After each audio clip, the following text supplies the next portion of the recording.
Shalom Bapak Ibu Saudara semua dimanapun Anda berada, saya berdoa kita semua tetap kuat, kita semua tetap berhikmat, kita semua tetap dilimpahi oleh kasih karunia Tuhan. Dalam melewati masa-masa sulit seperti ini, saya percaya bahwa kita harusnya makin bergantung kepada kasih Allah, kita makin bergantung kepada kasih karunia-Nya. Saya ingin membagikan kisah yang sering kali kita dengar, tapi izinkan kita melihatnya dari sudut pandang yang berbeda.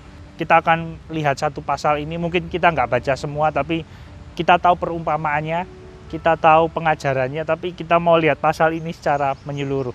Di Lukas 15, kita lihat Yesus memberi 3 perumpamaan. Perumpamaan pertama adalah perumpamaan tentang domba yang hilang, perumpamaan kedua adalah perumpamaan tentang dirham yang hilang, dan yang ketiga di judul perikopnya, perumpamaan yang sangat terkenal, perumpamaan tentang anak yang hilang. Jadi ada perumpamaan domba, dirham, anak. Dalam perumpamaan tentang domba yang hilang, kita bisa melihat bahwa Tuhan mengungkapkan dirinya sebagai gembala. Karena ada domba yang hilang, pastinya ada gembala. Kemudian dirham, Tuhan mengungkapkan dirinya menggunakan perumpamaan bahwa ada seorang perempuan, dia punya 10 dirham. Kalau tadi gembala, perempuan, kemudian yang perumpamaan terakhir, itu adalah perumpamaan tentang anak yang hilang, berkaitan tentang bapa. Jadi sudah ada gembala, ada perempuan, ada bapa. Gembala ya menggambarkan Yesus adalah gembala yang baik. Perempuan sering digambarkan metafora sebagai Roh Kudus yang membimbing, yang memberi tuntunan kepada kita. Kemudian bapa. Jadi dalam satu pasal ini, Lukas 15 ini, kita bisa melihat Allah Putra, Allah Roh Kudus, Allah Bapa di dalam satu perumpamaan. Yesus sebenarnya mau mengatakan di Lukas 15 ini, hey, ada Trinitas dalam hal ini. Aku menggambarkan diriku sebagai gembala, sebagai seorang perempuan, dan sebagai seorang bapa. Nah, mari kita baca tentang perumpamaan domba yang hilang. Kita nggak baca tentang yang lain, tapi polanya sama. Lukas 15 ayat 4, siapakah di antara kamu yang mempunyai 100 ekor domba, dan jikalau ia kehilangan seekor di antaranya, tidak meninggalkan yang 99 ekor di padang gurun dan pergi mencari yang sesat itu sampai ia menemukannya. Dan kalau ia telah menemukannya, ia meletakkan di atas bahunya dengan gembira. Dan setibanya di rumah, ia memanggil sahabat-sahabat dan tetangga-tetangganya serta berkata kepada mereka, bersukacitalah bersama-sama dengan aku, sebab dombaku yang hilang telah kutemukan. Aku berkata kepadamu, demikian juga akan ada sukacita di surga karena satu orang berdosa yang bertobat, lebih baik daripada sukacita karena 99 orang benar yang tidak melakukan pertobatan. Wow, perumpamaan yang luar biasa. Kita lihat ya, di perumpamaan domba yang hilang, bahkan perumpamaan dirham yang hilang, bahkan perumpamaan anak yang hilang, itu polanya sama, punya pola yang sama. Bahwa pertama, aku sempat memilikinya, orang ini sempat memilikinya, kemudian dia hilang, kemudian dia dicari dan ditemukan, kemudian nggak cuma sampai di situ. Setelah dicari dan ditemukan, ada perayaan, ada sukacita besar. Bukankah perumpamaan ini sama dengan kita? Kita pernah dimiliki Tuhan di Taman Eden, tapi karena dosa kita terhilang. Tapi saat kita terhilang, bahkan yang mencari kita adalah kasih karunia-Nya. Kasih karunia-Nya yang mengejar, menghampiri kita. Karena kita nggak bisa berbuat apa-apa. Jadi kita pernah dimiliki, kita hilang, kita dicari, ditemukan, dan setelah ditemukan ada perayaan sukacita yang besar. Dan bahkan tadi kalau kita baca dari perumpamaan yang domba yang hilang saja, kita tahu bahwa gembala ini bukan gembala yang baik secara investasi. Loh, kenapa? Kalau manusia biasa mungkin kalau saya punya 100 domba, satu hilang, ya saya nggak akan tinggalkan yang 99. Lah kalau saya cuma cari yang satu, lah siapa yang jaga yang 99? Dan setelah ditemukan domba ini tadi kita baca, mungkin ada seperti perayaan. Lah mungkin perayaannya itu biayanya mungkin juga lebih tinggi daripada domba yang hilang, satu domba ini. Tapi tetap gembala yang baik ini tetap melakukannya. Gembala ini tetap, ya aku tetap cari sampai ketemu, sampai dapat.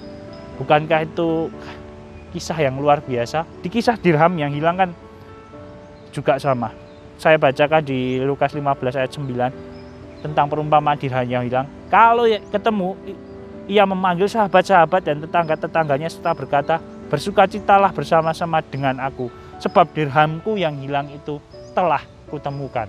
Berarti ada yang sama. Aku pernah punya 10 dirham, hilang 1, dicari sampai ketemu, kemudian dia memberitahu ada sukacita besar karena hal itu ditemukan. Di perumpamaan tentang anak yang terhilang juga sama. Bapak ini punya 2 orang anak, dalam tanda kutip, bapak ini sempat memiliki anak ini, kemudian anak ini dia minta waris sama bapaknya. Dibilang kurang ajar ya, karena dia minta waris dan langsung minta dibagikan hari itu. Saya pernah sempat baca, katanya kalau ada anak yang kurang ajar di zaman hukum Taurat, bapak ini dia bisa panggil orang-orang untuk melempari anak ini dengan batu. Tapi bapak ini nggak melakukannya. Ya sudahlah, ini bagianmu. Kemudian anak ini terhilang, lost and found. Hilang dan nantinya akan ditemukan. Tapi yang luar biasa kalau kita baca di Lukas ini, dari jauh bapaknya sudah melihat anaknya kembali. Jadi bapaknya ini dari kejauhan, dia sudah tahu anaknya itu datang. Mungkin dia setiap hari nunggu kapan anaknya datang. Di gereja kami pernah dibikin cerita tentang anak yang terhilang.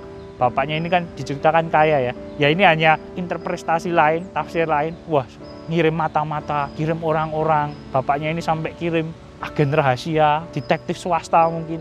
Itu pernah ditafsirkan dengan kekinian oleh gereja kami. Bahwa bapak ini juga nggak diem aja. Bapak ini nggak tidur-tiduran saat anaknya itu hilang. Dia menunggu, tapi bukan hanya menunggu, mungkin dia juga mencari. Dan saat anaknya itu ada di kejauhan, dia sudah tahu anaknya itu datang dan bapak ini berlari.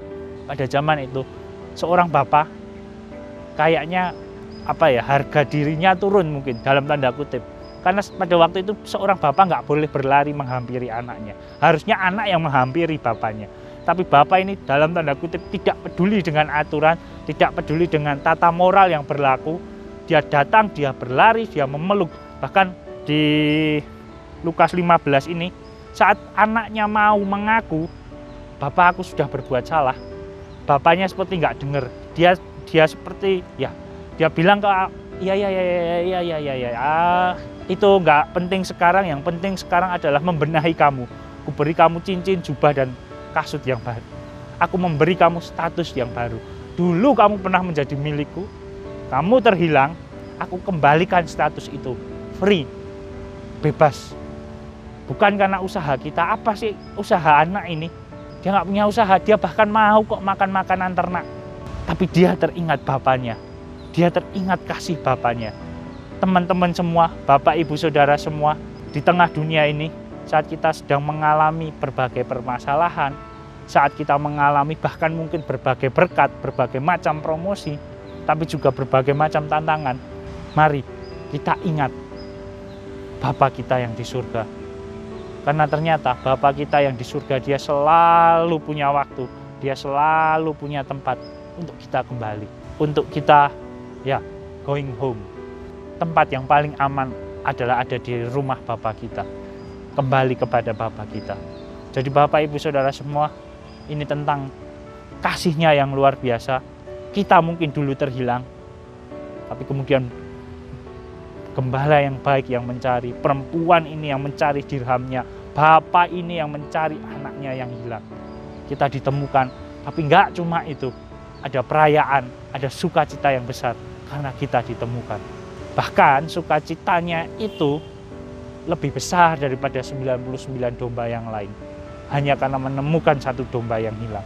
Ini kasih-Nya yang luar biasa, kasih-Nya yang sangat ekstravagan yang sangat berlimpah, sangat luas. Sehingga melalui perumpamaan ini, saya seperti rasul, bukan, tapi saya bisa mengerti saat Rasul Paulus berkata, tidak ada yang bisa memisahkan kita dari kasih Kristus. Bukan karena kita hebat, tapi karena kasih Kristus yang terlalu agresif, dia yang kejar kita. Itulah kasih karunia. Tidak ada yang bisa pisahkan kita dari kasih Kristus. Apapun itu, kemiskinan, pedang, masalah, tantangan, penyakit, bahkan malaikat-malaikat pun nggak bisa pisahkan kita dari kasih Kristus. Begitu luar biasanya kasih Bapa kepada kita. Sehingga dalam menjalani kehidupan sehari-hari, marilah kita berfokus bukan kepada kekuatan kita, tapi berfokus kepada kasih Allah. Berfokus bahwa aku ini masih bergantung kepada kasih karunia-Nya. Aku masih bergantung kepada kekuatan Bapa. Aku masih menaruh imanku bukan pada kekuatanku, bukan pada pikiranku, tapi kepada kasih karunia-Nya. Mari kita berdoa. Tuhan, terima kasih Tuhan untuk kesempatan kami mendengarkan firman-Mu Tuhan. Biarlah kasih Bapa ini masuk ke dalam diri kami. Kami merenungkan betapa besar pengorbanan-Mu, betapa besar Engkau mencari kami, betapa besar kasih karunia-Mu Tuhan. Biarkan kami selalu bergantung, biarkan kami selalu teringat, biarkan kami selalu menjalani hari-hari kami berpusat pada kasih-Mu, berpusat pada kasih karunia-Mu Tuhan.